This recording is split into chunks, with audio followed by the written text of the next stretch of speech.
Let's see the question. The question says which one of the following statement is incorrect. मतलब हमें इन चारों में incorrect statement बताना है. So ध्यान से देखना. First हमारे पास direct and indirect method are used for measurement of physical quantities. तो ये हमारा right statement है.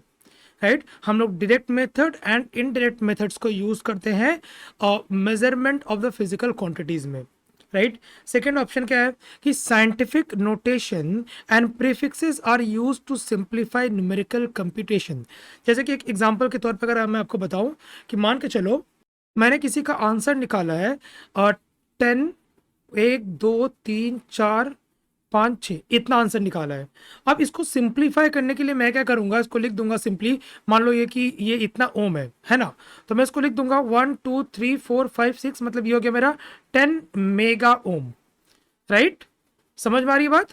तो ये हो गया 10 मेगा ओम. अब देखो ये 10 के पावर में कितना हो गया, देखो 10 मेगा ओम का मतलब हुआ कि 10 इंटू 10⁶. क्लियर. सो क्या करते हैं हम लोग, साइंटिफिक नोटेशंस को यूज करते हैं हम लोग न्यूमेरिकल कंप्यूटेशन को सिंप्लीफाई करने के लिए. तो ये भी स्टेटमेंट हमारा राइट है. थर्ड में आ जाओ, dimensionally correct equation need not be a correct equation. देखो कोई भी इक्वेशन आप लिख दो. मान लो कि मैं यहाँ पे लिख रहा हूँ एक इक्वेशन लिख रहा हूँ, जैसे कि मानो कि मैं लिख रहा हूँ velocity is equal to distance by time. ये मैंने लिख दिया मान लो डिस्टेंस बाय टाइम.